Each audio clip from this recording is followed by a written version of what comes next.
বার্ষিক সাধারণ সভার মধ্য দিয়ে সোনামুড়া স্পোর্টিং অ্যাসোসিয়েশনের নতুন কার্যকরী কমিটি গঠন করা হয়েছে। সভায় সর্বসম্মতিক্রমে নতুন কমিটির অনুমোদন দেওয়া হয়। নবগঠিত কমিটির সভাপতি হিসাবে শ্যামল বর্ধন এবং সম্পাদক হিসেবে ঝুটন রায়কে নির্বাচিত করা হয়েছে। সাধারণ সভার প্রথম পর্বে উপস্থিত ছিলেন সোনামুড়া ক্রিকেট অ্যাসোসিয়েশনের সভাপতি শুভ্রজিৎ দাস, সম্পাদক শ্রীদাম শীল সহ অন্যান্য বিশিষ্ট ব্যক্তিরা। সভায় সংগঠনের বিভিন্ন কার্যক্রম ও ভবিষ্যৎ পরিকল্পনা নিয়ে বিস্তারিত আলোচনা হয়।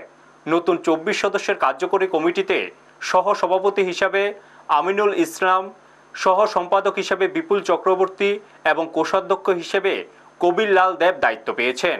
সংগঠনের পক্ষ থেকে জানানো হয়েছে, পূর্ববর্তী কমিটির অধিকাংশ সদস্যের উপর আস্থা রেখে তাদের পুনরায় দায়িত্ব দেওয়া হয়েছে।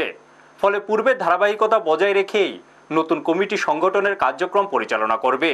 নবগঠিত কমিটির কর্মকর্তারা জানান, এলাকার ক্রীড়া ও সামাজিক কার্যক্রমকে আরও গতিশীল করতে তারা কাজ করবেন। পাশাপাশি যুব সমাজকে খেলাধুলার প্রতি উৎসাহিত করা এবং বিভিন্ন ক্রীড়া প্রতিযোগিতার আয়োজনের উদ্যোগ নেওয়া হবে। সভা শেষে নবগঠিত কমিটির সদস্যদের অভিনন্দন জানানো হয় এবং সংগঠনের সার্বিক উন্নয়নের লক্ষ্যে সকলকে একযোগে কাজ করার আহ্বান জানানো হয়। ব্যুরো রিপোর্ট, নিউজ তৎকাল 24।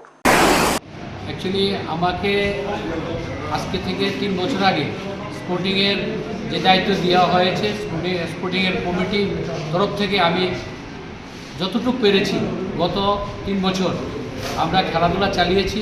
ফুটবল থেকে শুরু করে ভলিবল থেকে শুরু করে আমরা করেছি, কিন্তু বিষয় হলো আমাদের স্পোর্টিংয়ের যে ইনকাম, সেই ইনকামে আমরা ততটুকু আমরা সাড়া দিতে পারিনি।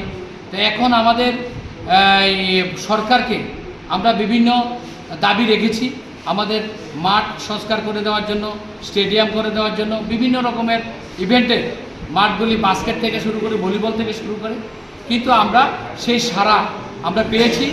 আমাদের আজকেও আমাদের যে আগরতলা থেকে টিম এসেছে, ওরা সার্ভে করে গেছে।